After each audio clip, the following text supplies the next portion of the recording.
வணக்கம். நம்ம ஓப்போவில் இப்போ புதுசாக ஒரு மாடல் லான்ச் பண்ணியிருக்காங்க. அது என்ன மாடல்னு பார்த்தீங்கன்னா ஓப்போ A6X. இதில் அமேசிங்காக நிறைய ஃபீச்சர் கொடுத்துருக்காங்க.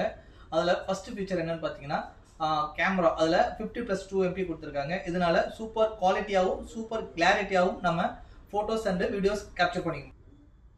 நெக்ஸ்ட்டு பார்த்தீங்கன்னா பேட்டரி 6500 mAh பேட்டரி பேக் கொடுத்துருக்காங்க. வித் ரிவர்ஸ் சார்ஜிங்கோட கொடுத்துருக்காங்க. இதனால உங்களுக்கு ஒன்ஸ் நீங்கள் சார்ஜ் பண்ணிட்டீங்கன்னா 51 நிமிஷம் வந்து நீங்கள் வந்து அன்லிமிட்டடாக பேசிக்கலாம். அது இல்லாமல் ஒரு எமர்ஜென்சி டைமில் உங்களுடைய IoT டிவைஸுக்கோ இல்லை வேற ஒரு ஃபோனுக்கோ இதுலேருந்து ரிவர்ஸ் சார்ஜிங் மூலம் சார்ஜ் எடுத்துக்கலாம். நெக்ஸ்ட்டு 45 வாட்ஸ் வந்து சூப்பர் வுட் சார்ஜர் கொடுத்துருக்காங்க. இதனால 94 மினிட்ஸில் வந்து உங்களுடைய மொபைலை ஃபுல்லாக சார்ஜ் பண்ணிக்க முடியும். நெக்ஸ்ட்டு டிஸ்பிளேல 120 Hz ரிஃப்ரெஷ் ரேட்டும் 1125 நிட்ஸ் வந்து பிரைட்னஸும் கொடுத்துருக்காங்க. 120 Hz ரிஃப்ரெஷ் ரேட் இருக்கனால உங்களுடைய மொபைலை ஸ்மூத்தாக யூஸ் பண்ணிக்க முடியும். ஸ்க்ரோல் பண்ணும்போதோ லாங் டைம் யூஸ் பண்ணும்போது ஸ்மூத்னஸாக இருக்கும். அது இல்லாமல் 1125 நிட்ஸ் வந்து பிரைட்னஸ் கொடுத்துருக்கனால நீங்கள் சன்சைட்டில் போனால் கூட உங்களுடைய டிஸ்பிளே வந்து நல்லா கிளாரிட்டியாகவும் பிரைட்னஸாகவும் உங்களுக்கு தெரியும். இது எல்லாமே பார்த்தீங்கன்னா ஓப்போ A6Xல வந்து அவைலபிளாக இருக்குது. நியர்பை ஷோரூமில் வந்து உங்களுக்கு கிடைக்கும். பர்ச்சேஸ் பண்ணிங்க. தேங்க்யூ.